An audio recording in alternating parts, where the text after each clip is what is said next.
Hey everybody, welcome back to another episode of Starbase, and today we're gonna work on something new. Okay, we're gonna start a brand new project, which, yeah, it might be another, well, it is definitely going to be another mining ship, but it's gonna be a little bit different.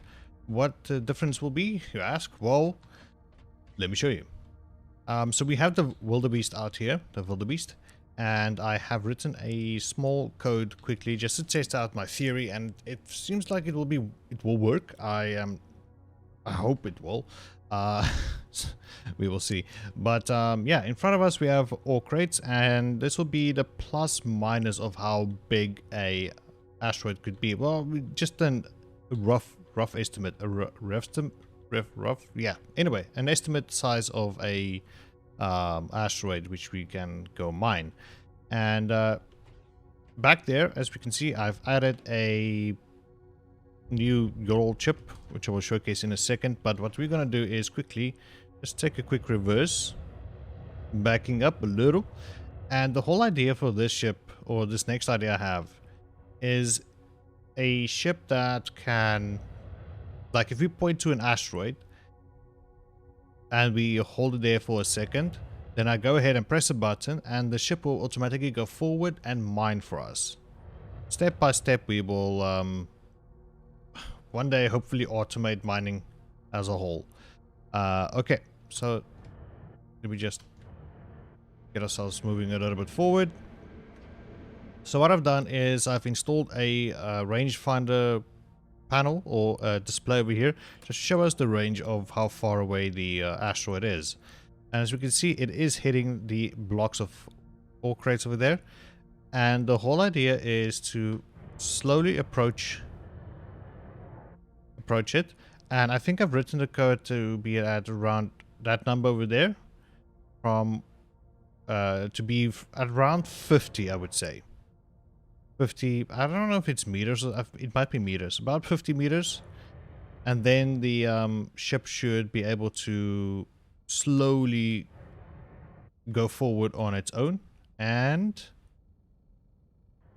here we go. We can hear, as we can see, the FCU forward at the very top. It is showing that it is on 1, so the engines are firing a little, just like 1%. And if we hit, I think, 15 meters, the mining laser should switch on, and there we go. And what I've also done is, as soon as the mining lasers switch on, the ship should stop moving as in its own. There we go. So that's the whole idea of what the automated system should be. And what I can do is I can always switch this off. Nothing's going to happen. And we switch that off.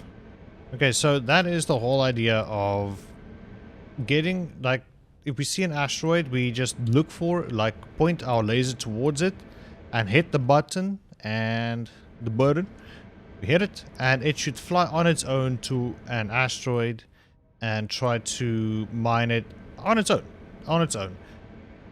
And I think that's just one small step what we can achieve in starting to automate mining completely. Now, I'm pretty sure there's people who've already figured out things that is super optimized in different ways. But what I want to do is I want to fly to the asteroid. If I see an asteroid I want to mine, I point my laser to it, I click a button, and the ship will just go there on its own, get close enough, and mine it. And once it's done mining, it should then just switch off everything, and then we can just go ahead and look for the next one. So yeah.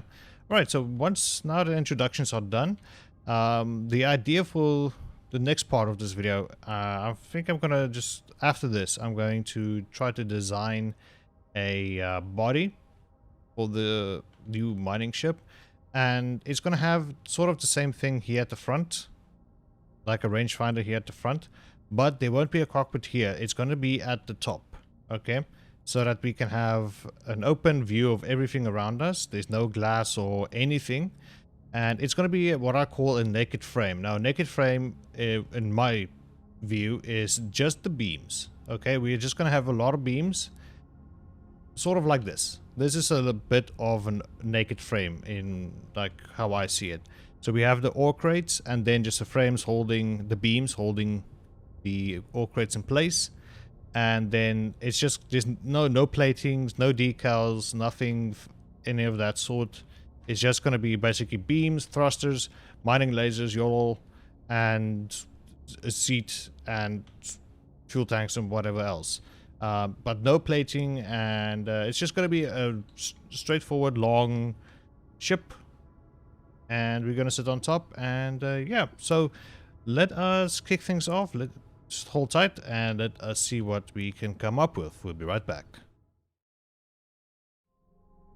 Alright, we are back, and as you guys can see with the ballooners in the background, that we sort of not really have a final product, but for a final product for the end of this episode. So this is what we have. It is a 400 ore crate mining barge, if you can put it that way. And I'm quite happy how it turned out, the look of it and whatnot. As we can see, it is not a gigantic in terms of like being tall, you know, up and down, not tall, but it is quite long. It's not that wide either, you know. It's like here, basically here's the center of the ship. It's not quite wide, but it is long, a little. Okay, but still, it's a 400 crate ship, and I do like how it turned out. And if you guys have any suggestions in the comment section, go ahead and please let me know. I will take a look at them, and if you guys, like I said, suggestions, ideas, or anything which the ship should do extra, that would be great.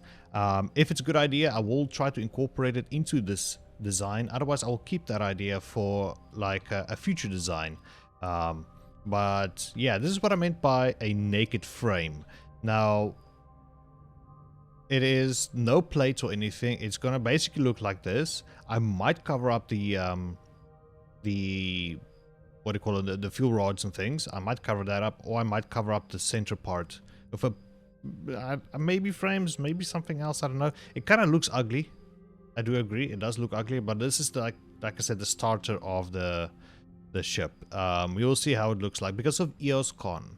I saw a lot of mining barges and mining vessels and things that did have this naked, what do you call it, naked feature,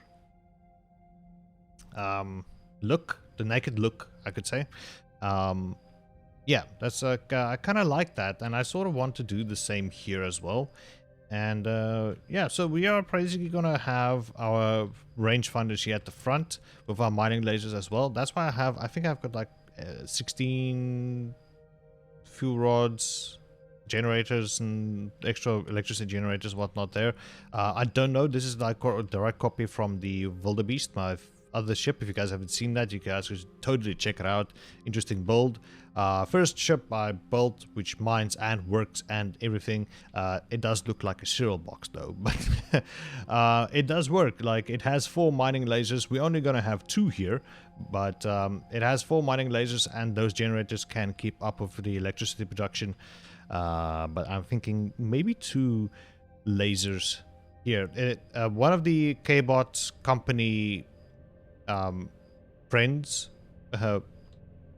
employee, it's weird to say company when it's a clan, but somebody there did share with me a nice sweeping script, which I'm thinking of incorporating here, but there will be a little bit of a twist to it, but we will get to that part when we get to that part.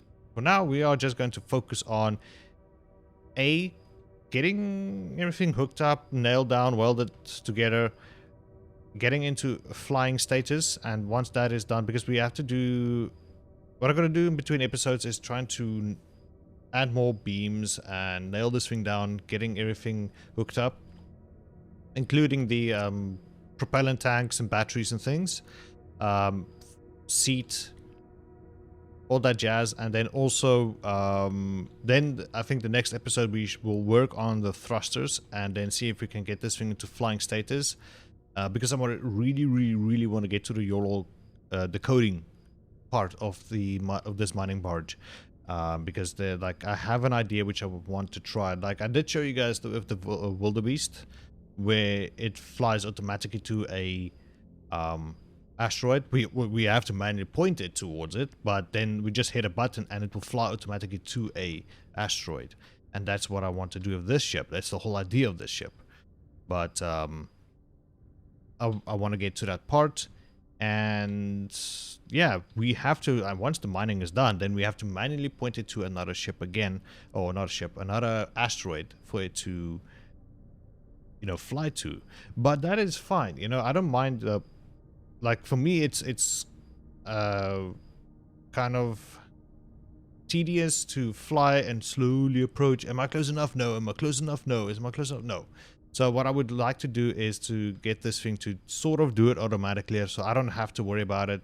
I just point it at an asteroid and it will go. That's like the whole idea of this ship. And that will be one small step towards automation, which I really want to do. And yeah, like I said, if you guys have any other suggestions, other features we could try to add to the ship, I wouldn't mind it at all. But for now, the whole idea is next episode we'll try to get this ship into flying status. In between, I will try to get most of the things complete here so that we don't waste a lot of time, because I think the coding part might take up some time. Yeah, we could just jump out of here. I'm just curious as is. Ooh, wow, that is weird. Settings. Let me just quickly jump into here. Depth of field, please switch that off. What is the cost of this thing? Just as is. How much does it cost? Almost $500,000 already, without any cables, pipes, transponders, flight computers, anything else. And it did quickly approach the voxel volume quarter way. Yeah, that would be a quarter way, like half of that and half of the half. So it's a quarter of the way there already, and it's just crates, beams, and a couple of jennies right there. Interesting. Okay, that's what I wanted to check out. But anyways, people, that's it for me. Thanks so much for joining me here on Starbase. Hope you guys did enjoy. See you guys next time. Bye bye.